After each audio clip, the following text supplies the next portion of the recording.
Thanks for joining us.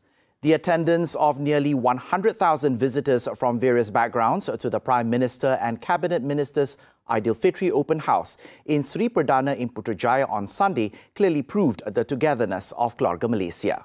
Dato Sri Ismail Sabri Yaakob said the celebration was more special after 2 years of not being held due to the COVID-19 pandemic. Looking at the tremendous public response, the Prime Minister had extended the festivities up to 6 p.m. The last Prime Minister's Aidilfitri Open House was held on June the 5th, 2019 in Sri Perdana and was hosted by then Prime Minister Tun Dr. Mahathir Mohamad and Cabinet Ministers. Sunday's event was the first Aidilfitri Open House hosted by Dato Sri Ismail Sabri after he was appointed the Prime Minister on August 20th, 2021 and his Cabinet lineup. Saya sangat gembira kerana melihat sambutan yang begitu hangat daripada semua rakyat, semua kaum. Kalau kita lihat hari ini benar-benar menggambarkan keluarga Malaysia. Kerana pada hari ini kita dapat lihat bukan saja kaum Melayu yang menyambut Aidilfitri, tetapi kaum lain, kaum Cina, kaum India, malah daripada Sabah, Sarawak pun, etnik daripada Sabah dan Sarawak pun hadir. Malah ada juga warga asing yang datang. Tadi ada keluarga daripada Jepun dan sebagainya datang sini. Jadi sambutan hari ini saya lihat amat meriah sekali. The Kampung-style open house was held from 10 a.m. to 4 p.m. with a huge spread of Hari Raya dishes comprising more than 40 types of traditional dishes served to the guests, who were greeted by the Prime Minister and his wife, Datin Sri Muhyiddin Zainal Abidin themselves, as well as other cabinet ministers. To make this Aidilfitri open house even more meaningful and special was that the guests were able to shake hands with the Prime Minister and Cabinet Ministers. A handshake was previously prohibited as a measure to curb the spread of the COVID-19 pandemic. The guest of honour at the function was the Yang di-Pertuan Agong Al-Sultan Abdullah Riyatuddin Al-Mustafa Billah Shah. Upon arrival at 11:30 a.m., he was greeted by the Prime Minister and Chief Secretary to the government, Tan Sri Muhammad Zuki Ali. The King was then escorted to a special dining room to sample traditional village-style dishes. After sampling the dishes, the Yang di-Pertuan Agong went to the main tent at Lamansari to meet and greet the visitors accompanied by Dato Sri Ismail Sabri. Al-Sultan Abdullah spent time mingling with visitors who were clearly excited by the King's presence in the tent provided for them. The King also obliged requests to take photographs with him.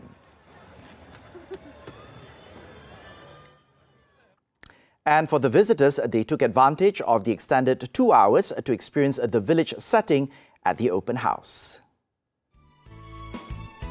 Malay-style open house, so I just went to department store and just bought a whole set.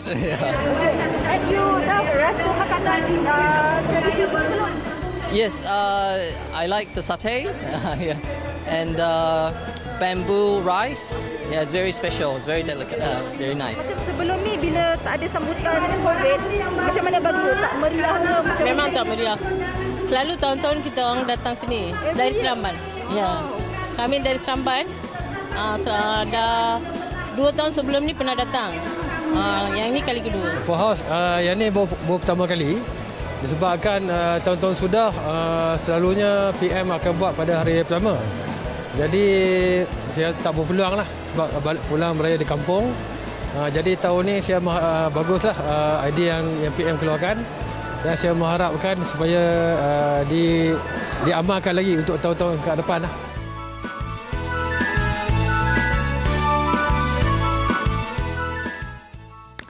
And amongst the visitors was a blogger from Canada who returned to visit Malaysia earlier this month just to attend the open house at Sri Perdana.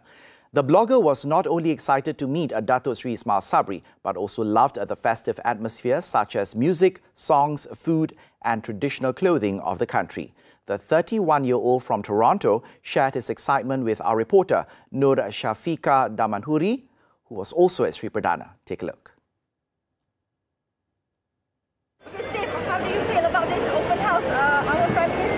So I was really excited to meet the Prime Minister, but my expectation was it was going to be very crowded and very not organized, and I'm really surprised. Incredibly organized and efficient and well designed. There's so much food that there's no lineups at any of the stalls.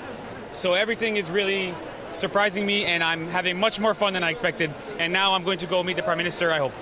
And then what is your favorite food here? My favorite food on all of Earth is rendang, although today the satay was better than the rendang. The satay was very good.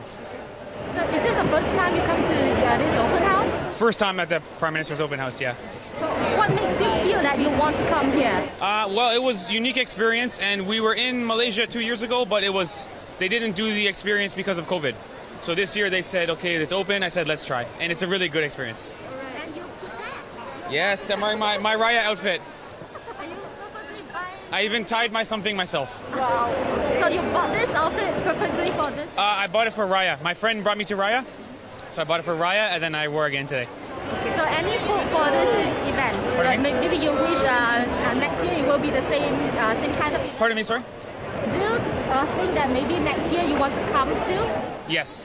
Next year I think we'll come back. We like to do Hari Raya in Malaysia because it's so nice. So maybe next year we do Hari Raya and the PM's house. Do you worry about this COVID or things?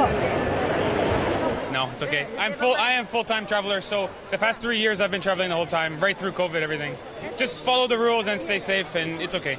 Just follow the rules. What country? Canada. Canada. All right. Thank you, Steve. Thank you guys very much. Selamat Hari Raya. For most people, Mother's Day is a crucial and special event for all mothers, and it is the day for the children to thank and appreciate their mother. With Hari Raya and Mother's Day trailing each other a week apart, the month of May looks to be a month of unbridled celebrations and gluttony. Alif Yunus has the story. Mother's Day, which this year came several days after Hari Raya, rounding up a long weekend that began with Labor Day. With Malaysians still in the mood for Aidilfitri, some remember the significance of Mother's Day to shower their love on their mothers. While many would want to celebrate Mother's Day in a unique way, for others, Mother's Day is every day. Throughout my years of celebrating Happy Mother's Day, we've never celebrated on bigger event. So due to Happy Mother's Day falls on Raya month, we're able to celebrate Happy Mother's Day on the bigger occasion, and through that I'll be able to show my mother more appreciation, such as doing chores for Raya and so on, and not just merely do give her some wish and so on. Yeah, that's all. A day earlier, I went around Kuala Lumpur and discovered that most of the people were going for last-minute shopping to buy gifts for their mothers and making plans to celebrate the occasion. It's actually quite a secret, but me and my dad has prepared a small party. In like a nice restaurant. Which is one of our favorite cuisines actually. Some describe the true meaning of mothers, and that it would be hard to continue with their life without the presence of their mothers. Manakala saya baru je kehilangan ayah, kalau mak saya lah segala-galanya. Bukan dia je yang ada kat saya sekarang. Apa-apa dengan dia je lah. Mother is everything lah. For me, mother is the root of us. We were brought by them to this dunia. Even in Islam, mak tiga kali brought ayah. So mak is something that represent ourselves. Mother's Day this year also brought in crowds for some families, as they were not only visiting their extended families for the Aidilfitri, but also to show their love to all the mothers in the family. The bond of a mother and her child is so special. One day is not enough to celebrate motherhood. So let's pledge to make every day special for our mothers. Alif Yunus, TV3.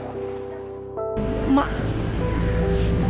saya nak ucap terima kasih banyak sebab jaga saya dengan anak. Terima kasih sebab dah lahirkan saya. Melayan saya walaupun kadang-kadang ada selisih faham, biasalah kan. Saya minta maaf banyak-banyak mak. Dan terima kasih banyak-banyak sebab jaga kak. I would like to wish my mother Happy Mother's Day. I love you forever and always. Okay, and you? Happy Mother's Day, we love you. Okay, Mom, if you were watching me right now, Happy Mother's Day. Thanks for everything. Thanks for watching me right now here. The Health Ministry will carry out an immediate investigations into allegations of the existence of a fake blood screening campaign that aims to sell additional health products targeting senior citizens. Its Minister, Khairi Jamaluddin, said the ministry would cooperate with the police to track down the parties involved. Apapun kempen kesihatan yang palsu ini mesti disiasat dan diambil tindakan dengan cepat, ya, sebab kita tidak mahu rakyat terutamanya warga emas terpedaya dengan skim-skim yang palsu ini, ya, dan kita akan mengambil tindakan yang tegas terhadap mereka jika terbukti. Itu di bawah polis lah yang buat siasatan. Ya. Khairi said this to the media at the Prime Minister and Cabinet Minister's Aidilfitri Open House at Sri Perdana in Putrajaya on Sunday. He was commenting on a local media report on the activities of direct sales agents who organised blood screening campaigns in the Klang Valley, allegedly aimed at deceiving the elderly to purchase additional health food supplements from the companies involved. The modus operandi of the company's agent is by deceiving customers through blood screening campaigns for as low as 10 ringgit and using the test results to sell their various products. The sales agents, known as health consultants, are believed targeting retirees and senior citizens as they are easily influenced due to their health condition. It was reported that most of them do not have a medical background and anyone can apply to be a registered agent with the company. Malaysia does not recognise any unilateral sanctions on any country unless the resolution for the sanctions was adopted by the United Nations General Assembly, UNGA. Foreign Minister Datuk Sri Saifuddin Abdullah said this has always been Malaysia's principle, adding that if there is a sanction, it has to go through the United Nations UN, and if the resolution is passed by the UN, then, as member of the UN, the country has to respect and abide by it. Datuk Sri Saifuddin Abdullah was commenting on the wide-ranging international sanctions imposed by the West and its allies on Russia following the latter's ongoing war with Ukraine. On the Russia-Ukraine conflict, the minister said Malaysia has maintained its stand of non-alignment to any sides, but at the same time has never condoned any aggression by any country that threatened the sovereignty of another country. He added that Malaysia keeps on encouraging both sides to end this conflict. Commenting further on the impact of economic sanctions on Malaysians, especially students studying in Russia, Datuk Sri Saifuddin said, for now, their welfare and safety were taken care of.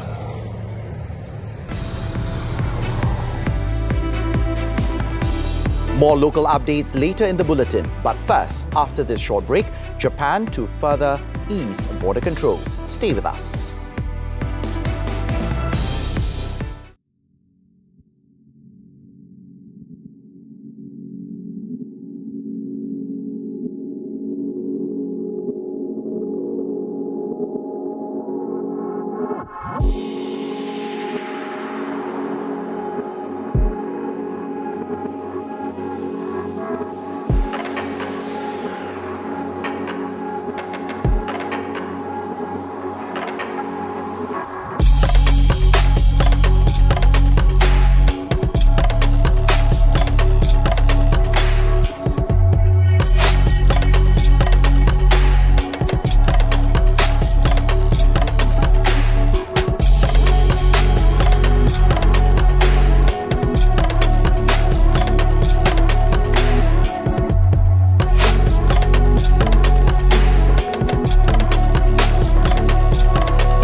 China-backed Asian Infrastructure Investment Bank, AIIB, in considering granting $100 million in emergency support to Sri Lanka. According to the country's finance ministry, Sri Lanka has requested foreign exchange liquidity support for state banks from the lender. The multilateral AIIB, founded in 2014 to promote infrastructure investing throughout Asia, draws most of its funding from China. Beijing is also Sri Lanka's largest bilateral lender, with an outstanding balance of $6.5 billion, mostly lent over the past decade for large infrastructure projects, including highways, a port, an airport, and a coal power plant. Colombo said this month that talks had started on refinancing Chinese debt after Sri Lanka suspended some of external debt repayments in April. Hit hard by the pandemic, rising oil prices and populist tax cuts by the government of President Gotabaya Rajapaksa, the South Asian island's economy is in crisis, with usable foreign reserves down to $50 million. Shortages of imported food, fuel and medicine have also brought thousands onto the streets in over a month of mostly peaceful protests. Japan may start easing its border controls further and could allow in some foreign tourists starting next month. Officials said this by accepting a limited number of group tours into the country on a trial basis by the end of this month to see its impact on the COVID-19 situation. It is said that on the trial phase, small groups of foreigners would visit sightseeing spots based on fixed itineraries. And the government will then see whether it can control and track their movements and also how to respond if a COVID-19 case is detected. Earlier, it was reported that Prime Minister Fumio Kishida said during his visit to London last Thursday that Japan will review its COVID-19 measures in stages. He said Japan would consult with public health experts and bring its control measures to be on par with other group of 7 nations. Japan currently allows up to 10,000 people to enter Japan daily, but it is limited to business people, technical interns and students. No foreign tourists are currently allowed to enter, but authorities plan to raise the daily cap as well as the number of foreign tourists in stages.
Ziliang added an 11th goal to his already impressive SEA Games medal collection on Sunday when he and Chiu Yi-wei easily defended their men's 3-meter springboard synchro title in Hanoi.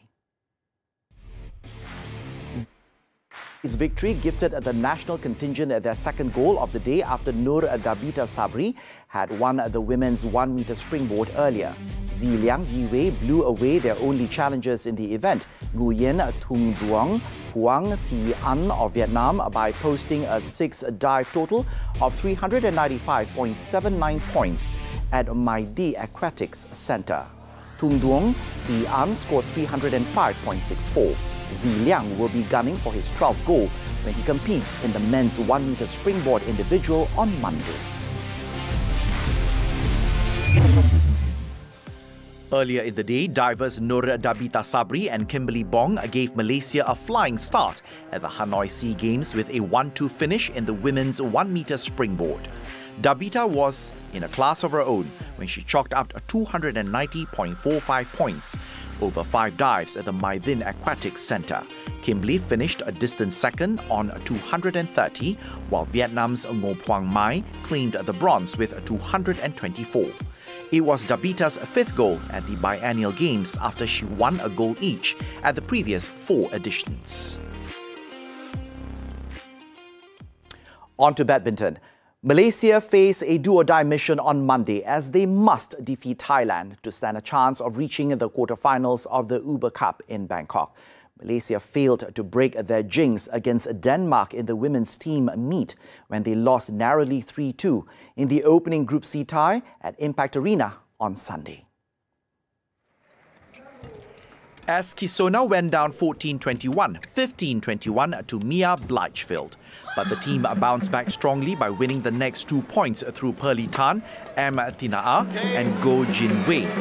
Pearly Tina'a put up a solid show to beat Maijen Fuagat, Sarah Thygesen 21-19, 21-19. While Jin Wei gave a rousing performance to defeat Lena Christoffersen 12-21, 11-21, 21-5. However, the team could not keep the momentum going when debutantes Anna Cheong, Teo Mei Sin and Misha Khairul went down tamely to their respective opponents. Anna Mei Sing lost 14-21, 10-21 to Alexandra Bourget and Lee Nezhenlu, while Misha lost 12-21, 9-21 to Lina Gochima. In the other Group C fixture, Thailand thumped Minnows Egypt 5-love to take the top spot. Only the top 2 teams from each group will qualify for the quarterfinals.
Charred remains of OKU teen found in apartment fire.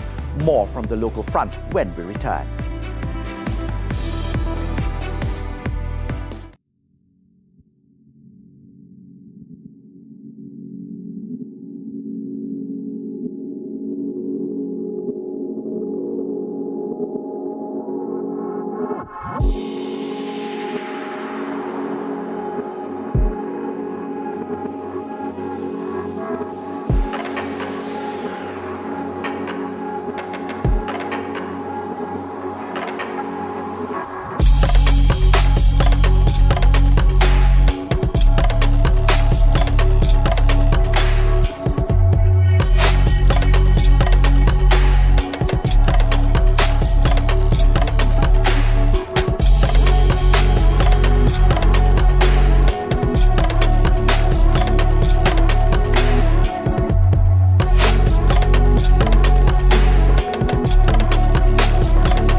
Welcome back.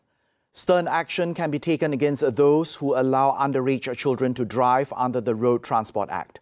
Transport Minister Datuk Sri Wee Ka Siong said action will not only be taken against the driver, but the vehicle owner will also be subject to the heaviest action for negligence and causing injury to any party. Kalau budak ni dia tak ada lesen, tak dilodi oleh lesen, oleh insurans, macam mana dia boleh bawa? Kedua, dia tidak lesen. Kalau tak ada lesen, memang tak ada perlindungan insurans. Itu kita menjaga pengguna jalan yang lain. Datuk Sri Wee said this to reporters when met at the Prime Minister and Cabinet Minister's Aidilfitri Open House at Sri Perdana in Putrajaya on Sunday. He was commenting on an accident at Jalan Pintasan Semeling, Sungai Petani in Kedah on Saturday, which killed a grass cutter and injured another after being bulldozed by a multi-purpose vehicle driven by a 16-year-old boy. Kuala Muda Police Chief ACP Zaidi Che Hassan said the youth, who was unhurt, had been detained for further investigation.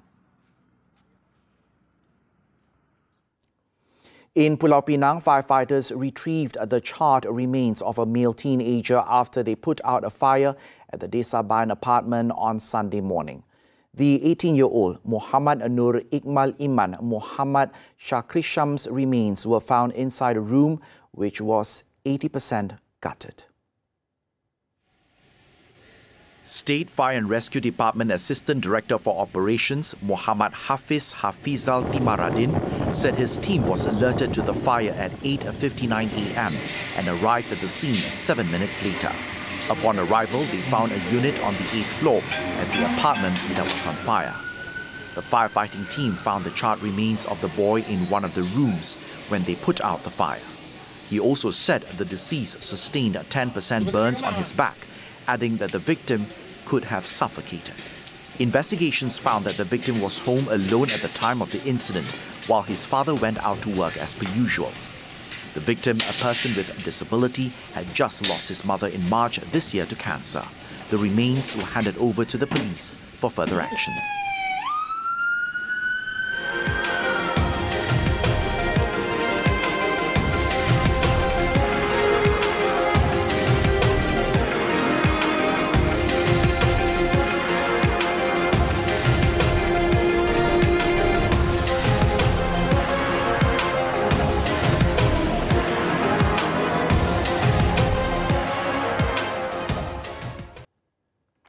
That is it for Nightline this time around. I'm Adrian Seet, and on behalf of the Nightline team, I would like to wish all mothers out there a happy Mother's Day. To the world, you are a mother, but to your family, you are the world. Thank you for all that you do. Have a pleasant evening and good night.